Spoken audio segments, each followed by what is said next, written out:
Hello, everyone. How you doing tonight? Facebook, there's a fly in It's here. a fly trying to get out. You know, it's kind of weird because I thought flies were gone, and there was this gigantic fly today also in my parents' office, and it was very annoying. You know, around this time of year, you think all those flies are gone and dead, but the weather has been absolutely Fantastic.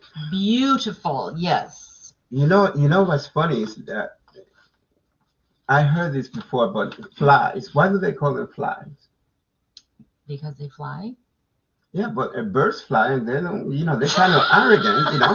Okay. The birds fly, and they don't call them fly. Right. I It's don't arrogant. know. It's just arrogance on their part. Um, I don't know. One of these events that we love going to, and we're so glad that we had Demetrius come on last week, and Yeah, he was a fun guest. I love guests like that. Yeah. He was on fire. Yeah, he was.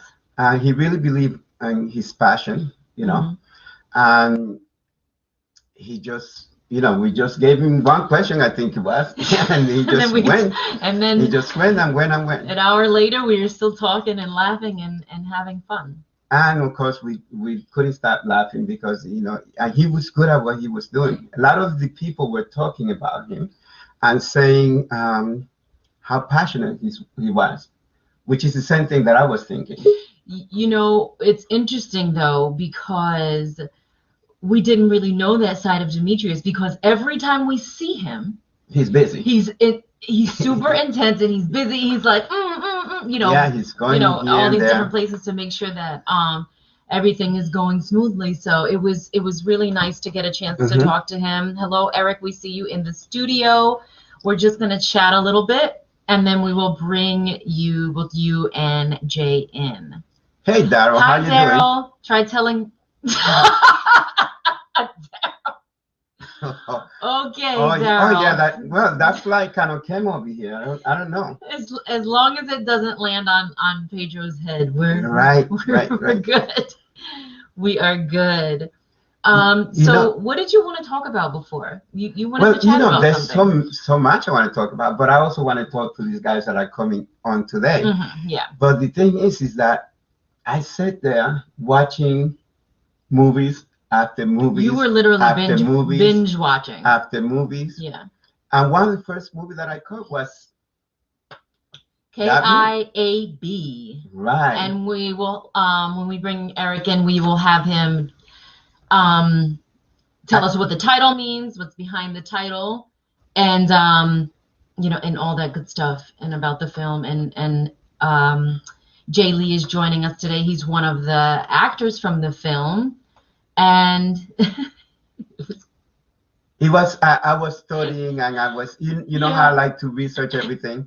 And me and Eric would be chatting back and forth. Even when I was going to work, I was chatting and talking about his film. And, I like to research. So I'm sitting there looking, and they have a very interesting story about how the movie was shot. Well, then I can't wait for him to tell it. It was funny and at the same time inspirational. And you know that I like inspiration. So, yeah. So like we said before, we brought Demetrius Angelo on was that Monday? Last Monday. Last Monday. And you guys know we were talking about the Urban Action Film Showcase. She's on our back. Yeah, you can see that. We're there. We actually there. Ish. And so we have been going the last 3 or 4 years and checking out these amazing action films, and also having a chance to check out some real classics. Some classics, yeah. Yes. I loved being able to watch the Five Fingers of Death when we were there. What else was there? When we were of course, we saw Enter the Dragon. There's a lot. There's so many movies now. Blade was, in its 20th anniversary, I think, a year or two when we went. Right. So there are some really great action films and awesome filmmakers and actors that are a part of the Urban Action Film Festival, which is going on right now. It started Friday, right, and it goes for 9 days. 9 days. So right. I think till. So maybe you have a chance to watch all the movies. Like that, maybe you get a chance to catch all the movies. I was binging. Yeah. Okay, so we why are don't going to we're gonna bring in Eric Zoa right now and Jae Lee. Hey, Hi. how you doing, Eric? I'm doing very good. How about you, sir? I'm super good. Okay, Let me move over a little bit so we can. Okay, there we go. Okay, how are you guys? Hello. I'm very happy. You very happy? I'm honored to be here. Doing Yeah. well. Thank you guys for having us. Oh, awesome. So I watched the movie, and it was intense and funny at the same time. There were some funny parts in there. And tell me, what was the inspiration of the movie? I kind of know the answer to that, but Our viewers don't know. yeah, no, I mean, the inspiration of the movie was actually a play. I was back in Paris. I think it was 2016. Yeah, early. It must have been in March 2016, and I needed to. Too much time had gone, and I need to write a project just to feel as if I was doing something constructive. And I wrote this play in 6 days, and it was at that time called Instant Karma because of the Beatles song and so on. And of course, I was afraid to get sued, so that became K.I.A.B. So basically the story was really it's a story about two guys that break into some rich guy's house. They steal his briefcase. They knock the rich man out, and they think they killed him. And they go back home, and they have a couple of hours to figure out, first of all, to open the briefcase and to make sure that the money that's in the briefcase is actually in there, and to get to the train station to get out. So basically, it's a thriller that ultimately what is disguised as a thriller and as a comedy and as part drama as well, is really a story of a believer and a non-believer, at least to me. That's, yeah. And Jay, was this your first project, Jay? For me, yes. Eric was gracious enough to allow me to be part of the project. I'm not. He and I, we were both part of the Studio Acting Conservatory here in Washington, D.C. And and I was fortunate enough to be one of his classmates. I believe it was. I think it was Character and Emotion, one of our classes, or maybe it was Realism. I forget. It was a while back. But he and I were in a class together, and out of nowhere, maybe a couple of months later, after we had moved on to a different class, we went separate ways, got different teachers, but he reached out and asked if I would be interested in being part of this project that he had. He definitely undersold it when he started. Little did we know that we would be here talking to you guys, talking about the movie. So I definitely do have to thank Eric for that. But yeah, this was, I mean, I'm still just a acting student. I hope if it weren't for COVID, I would be doing a little bit more. But you know, even back then, when just taking classes here and there within DC, and Eric just sort of came up to me, and I guess he liked what I did during the class. And I guess we vibed, and he asked, "Hey, you want to be part of this?" I didn't even see a script. I said, "Hey, somebody wants to work with me? Great, I'll do it." And so that was sort of the genesis of how I got involved with the project. And Eric's been great throughout from day one.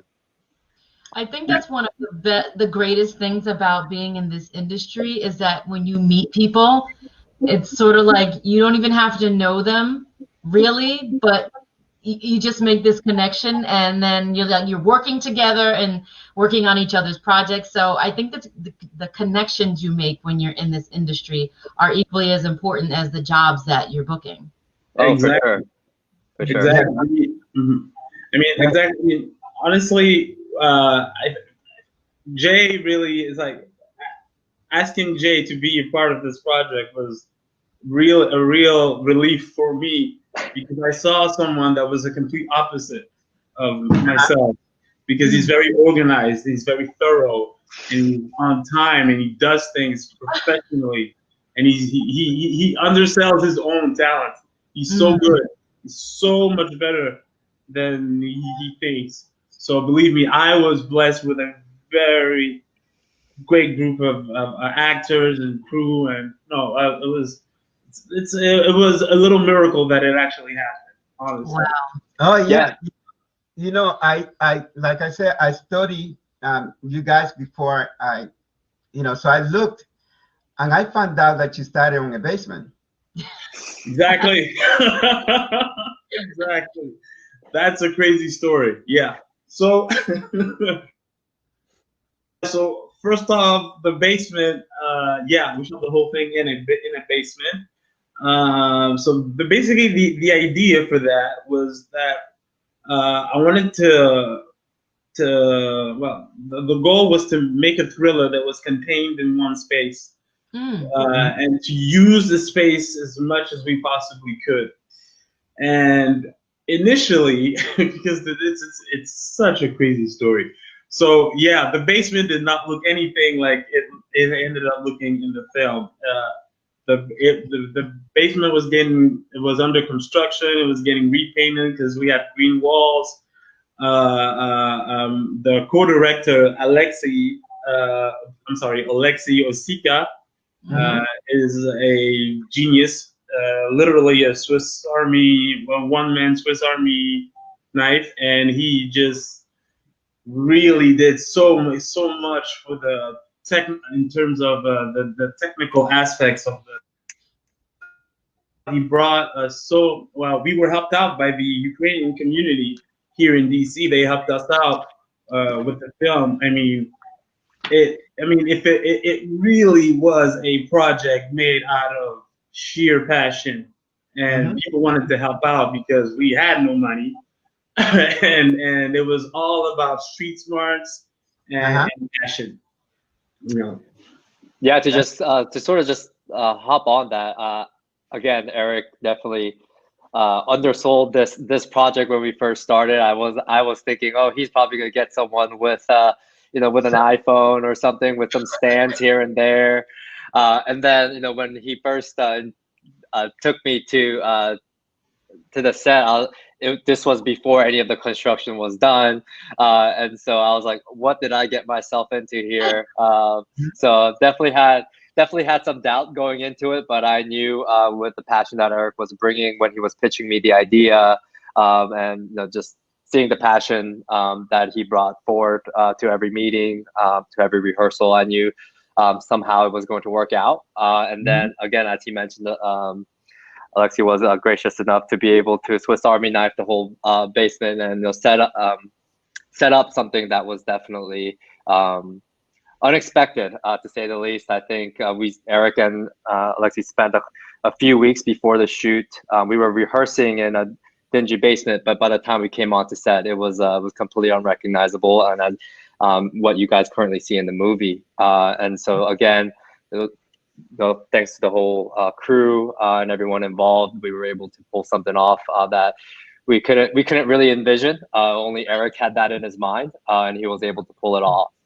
And so yeah, I remember it was winter of 2018. We were rehearsing all in our jackets. We had like 2-3 layers on because there was no heat, and we were like, oh no, what did we get ourselves into? All the other actors and I. And then when we got up there on set, everything worked out pretty well. So it's pretty amazing how we got to where we are today. Definitely. Like I remember Connor Drake, who plays I think Mark. Max, if I'm not mistaken. Yeah. I remember his reaction when he showed up on set on his day of shoot, and he was like stunned because like it finally looked like a set, because it honestly, I remember that first group meeting with everyone, and it looked like nothing. And there was so much stuff and just, full of dust, and there was a leak coming off from the walls. It was madness. But you worked it out anyway, and then you decided to enter the urban action. Yeah, how did you end up connecting with Demetrius and the Urban Action Film Showcase? Oh, that was really sheer tenacity, and because I did not know anything about the U.S. Film Circle. I got into the U.S. in 2016, right after, because I was co-directing the play that I wrote in Paris at La Tweed Talks. We played for about 2 months and a half, and I was even co-directing it while I was taking classes at the studio theater, which was madness with Jae. So, but still, so I got here in 2016, and really it was like a race to just make the film, and I just it was really about winging it as much as I could, and because so many things went astray. Like one of the biggest hiccups we had on this movie was actually not the basement, but was the crew. I mean, it's hard enough to gather a crew when you have money. It's even harder to gather a crew when you do not have money. And that was definitely our case. Like I remember 6 days prior to the principal photography, we lost our director. So, oh yeah, it was that bad. It was that bad. And wow. everybody wanted to give up, and we didn't. And you know, it was sheer tenacity, whether it was to make it and then to promote it through festivals. And yes, there were rejections, but I finally found the shoe that fit, and it was the Urban Film Festival. So thank God.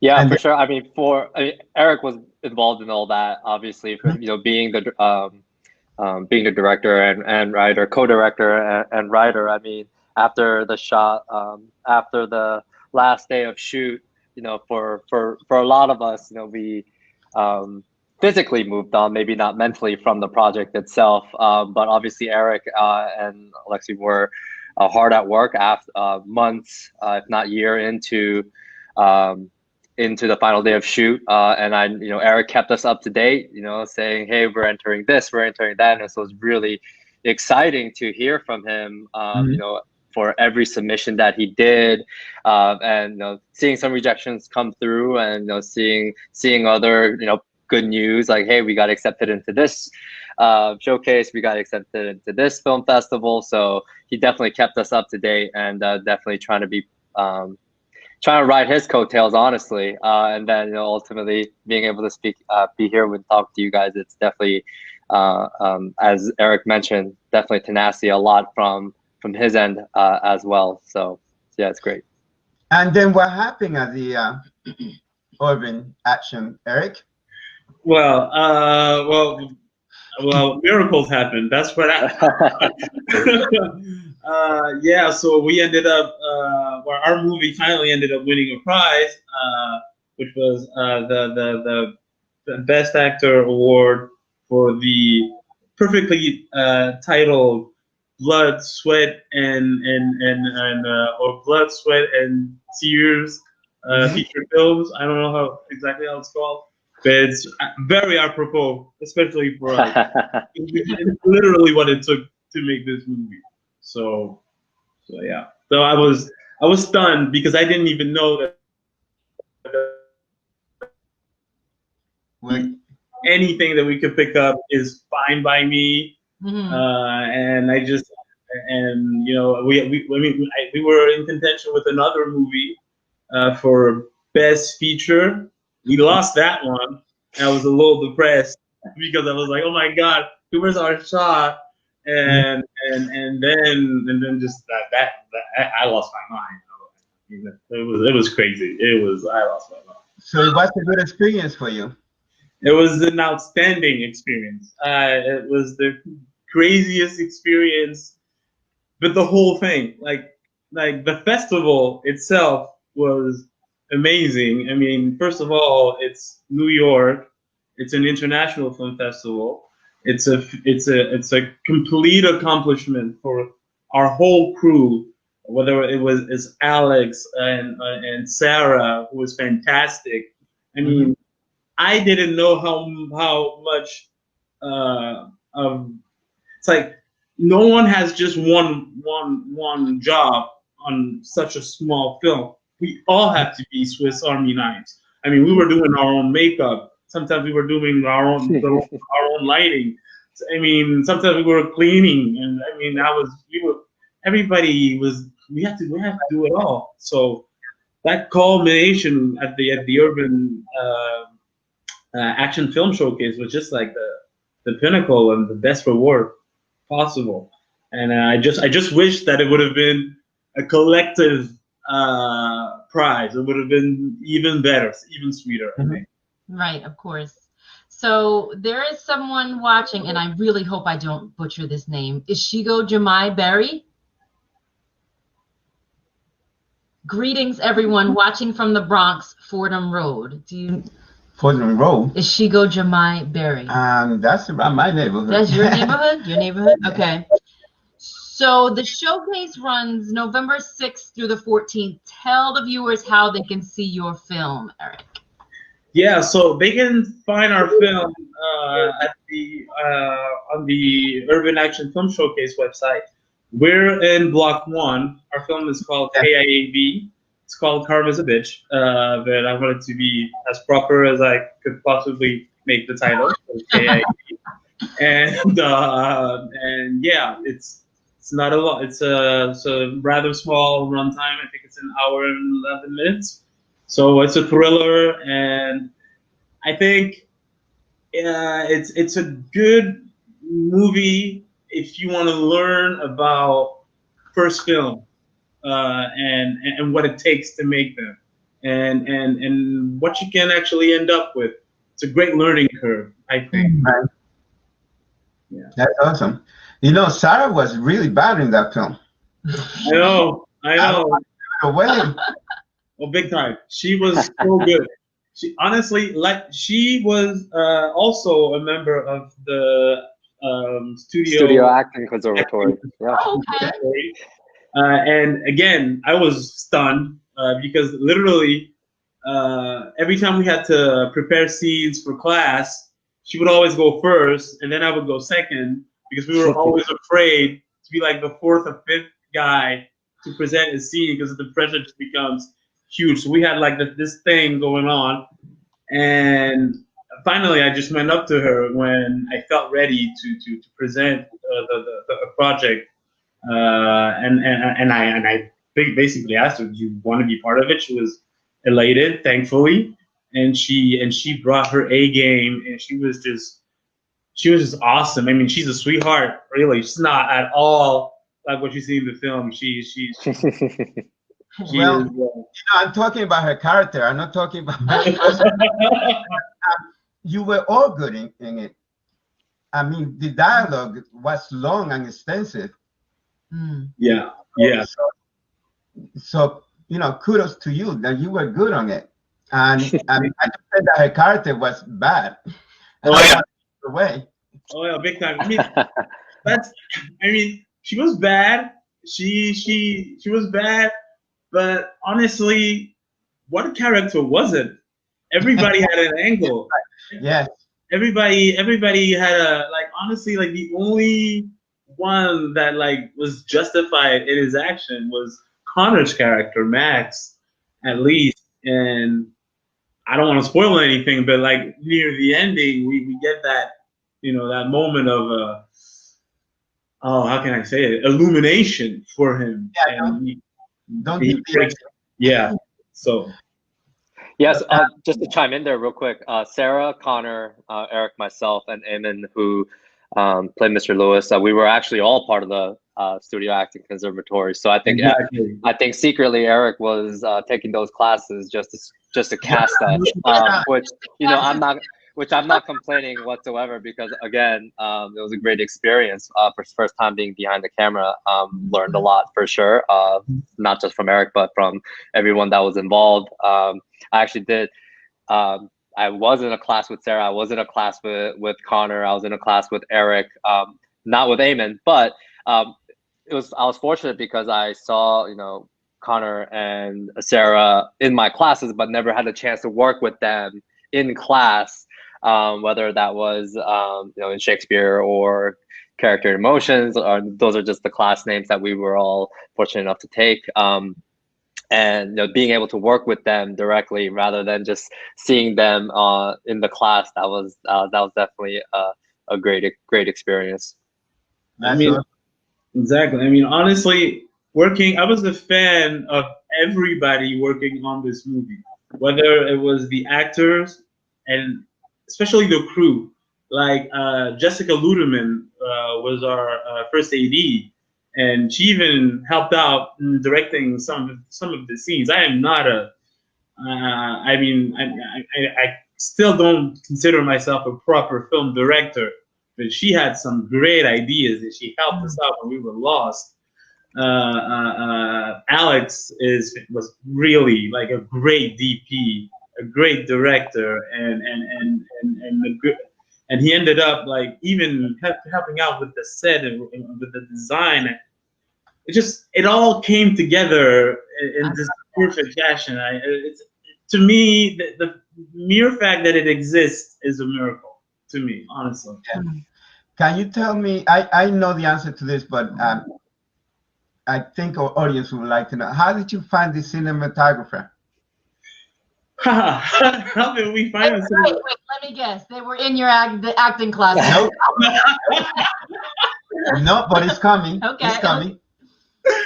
Okay, so I asked everywhere on Facebook, pleaded, begged every time I could, and I think I'm not even sure. Was it the first director that we had on that found him, or maybe Alex ended up finding the little advert that I made for the film, and he just showed up, and he was like a godsend.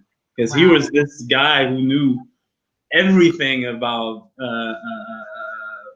what goes behind the camera, and he was just like, I mean, that's what I think that his lighting work is. He makes this movie look a lot more expensive than it actually was. I mean, he came in with material, with great big equipment, and his Ukrainian crew. I mean, that was just, we were so lucky. We were so lucky. My God. So if I remember correctly, I'm pretty sure that Eric, because he was keeping me in the loop after he talked to me about the project itself. It did take a few months for things to start getting together, obviously. And I remember, I'm pretty sure Eric found the first director, and then that director ended up posting things on Craigslist and any open forums that he could possibly find. And I think Alexei came through him. Yeah. So it was a random person finding a random person, and then he was fortunate enough. He was generous enough to stick around even when the director himself left 6 days before the shoot. And when I say that, you know, I thought we were honestly going to film on iPhone cameras, and then on the day of the set, he came up with full camera crew, lighting, and then we had to drag. And you know, when Eric said that everyone has to wear multiple hats, you know, I was hauling around the sandbags to hold down the lighting. Lighting stands, and everyone was part of that, not just me, obviously. And I remember every time on the day of the shoot, Alexei would bring all his friends who also worked with him in the DC area, and they would haul everything out of the truck in and out every single day, and it was just amazing. So we do definitely thank him for that. But to answer your original question, I believe it was Craigslist. Yeah. And it was this random person finding another. They tell you never go on Craigslist to find a job, but I have been on Craigslist many a time. I have booked many a jobs from Craigslist. Absolutely, yeah. from what I understand is that you called him back 5 minutes later. Which is insane. Which is absolutely insane. Honestly, like most people, they take a week or they just disappear. But I think that again, like this project was made through sheer tenacity and hunger of film. I think he was hungry to make a movie. Otherwise, he would have failed because we had so many issues. I mean, again, like imagine 6 days prior to shoot, you lose your director. That's it. Yeah. Yeah. I can only imagine. It was meant to happen. So Jae, what is Exactly. coming up next for you? I'm sorry. Can you repeat that? What's coming up next for you? Oh, for me, well, again, I'm hoping that the studio act. I'm still a student at Studio Acting Conservatory here in DC. They are still doing online classes, but I was really looking forward to taking directing classes, maybe following Eric's lead here. But I sort of waiting for maybe potentially in the spring to see if they might, potentially open back up. We'll see with the whole situation. But definitely looking to take more classes. I've been doing some voice acting here and there with what makeshift studio I can do in my apartment in a tiny little closet. Just trying to get some, just trying to do some freelance work there. And so still, again, just trying to keep up with Eric with everything he does. Obviously, big fan. And so we'll see what happens in the next year. But still, definitely looking to take more classes, be part of more projects here locally here in the DMV, and get back into going back on the stage whenever possible. It's funny you said you got into voice acting because if you have a table that's counter height, you can cover it with comforters and use that as a studio. Speaking from experience, that's what you did. I have recorded many voiceovers literally under the table. So mental health. Eric, what about you? Oh, a lot of writing as usual. Well, at the Urban Film Festival, I was fortunate enough to win another prize. That was for screenplay, feature screenplay called Limb for Scale. It's a martial arts movie. So that won another prize, which was awesome. And so I am working with a how do you call that? A line producer to figure out a budget, and then we'll move on to look for financing. There's also a new screenplay called Andre's Gang. It's well, you heard of the Thriller in Manila? This is the Thriller in the movie theater, right? That's Okay. yeah. Mm-hmm. It's all about. I wrote that pre-COVID. I did not know that COVID was gonna happen, but now this whole movie has taken the whole social meaning that I did not expect. So I'm going to develop that, and I just I'm about to finish writing a third movie that I would love to do in my hometown in Cameroon. So we'll see what happens. Whatever comes first. Yeah. Yeah. And you speak 4 languages, right? 4. Yeah. I speak 2 languages very well, French and English, because they're my native languages. In Cameroon, we speak we have those 2 languages officially, and so I can read Hebrew because I grew up in Israel, and and I learned Spanish at school as well. So that's I'm not perfect at Spanish, but I know a little bit. Oh, yo hablo español muy bien. Ajá. Mi español es más o menos. I think you put Eric on the spot there for a second. It's okay. I'm forgetting my Spanish, but my mother calls me, and then we talk in Spanish all the time. Yes. Oh, that's awesome. But we try to learn every language. Like when we go on set, we went on set one time. It was a German movie. We were trying to learn German on the way there. Yeah. Pimsleur. Exactly. But I mean, that's part of what I love about making films. You get to discover so. The first screenplay that I wrote that actually turned into a movie was in France.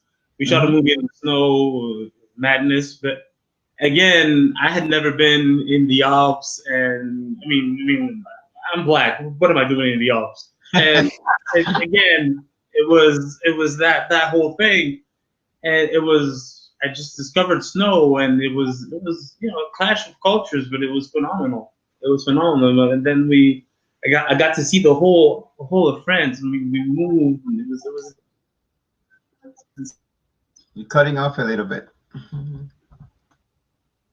Oh, sorry, but yeah, I mean, it's yeah, making films is all about. My favorite part of making film, other than winning prizes and meeting people, is discovering cultures, and through that you discover yourself even more. Yes, I love that. All right. So listen, good luck with your film and your upcoming project. You guys were exciting. We love having you on. Yes, thank you. Well, thank you so much for having us on. And I hope we could do it again further on with your other film. Oh, big time! Let's hope the movie gods listen to us, and we shall meet again in even better circumstances. Yes, I agree. So we will make sure that we post the link for the showcase for the viewers to watch your film. We're hoping that you guys that are watching will go on and watch Eric's film, as well as all of the other. Well, maybe you don't have time to watch all of them, but definitely go in and check some of those films out. There are some great films in the Urban Action Film Showcase. So Eric Zoa and Jae Lee, thank you so much for joining us. Thank you. Thank you, guys. Have a great night. Have a great night. You too. Thank you so much. You guys. What? Oh, he was saying something. Hold on. Okay. And we're back. We're back. That was wonderful. Yeah, the spirit, when you have that passion that you want to make something, the idea is not to give up. He kept using the word tenacity, and I love that word. I think that explained it perfectly. And, you just can't give up. You can't give up, no matter how bad things seems. Because when I was researching them and looking for things, I also noticed that the cinematographer said that they were so professional. It's amazing. It's really amazing. And that. Yeah, Daryl, it really is. You wrote a short. Yeah. And but I don't work for free, so you would have to pay me. Yeah. I pay her enough. Don't worry about it. Yeah. We're going to be shooting that short soon, because I added another scene, and then we're going to talk to our friend, and that's it. It's going to be a lot of fun. I'm hungry. I couldn't wait to talk to those guys, because that was random. Yeah. I was looking and at the things that the interviews that they had in the past, and that was exciting. Listen, Daryl, I know that you're still on. You're the only one who's been, you and Rachel's not on tonight. So I know we asked a trivia question like 2 or 3 Mondays ago. Do you know the answer? It was the one with Joanne Mason Parker. We wanted to know who was the guy that gave her the money for the pageant, and how much did he give her? Remember that? Do you know? I think from now on, when we ask a trivia question, we're just gonna send the prize to Daryl. We're just gonna send it to him ahead of time, right? Just send it to him ahead of time. Yeah. Well, yeah, I don't know.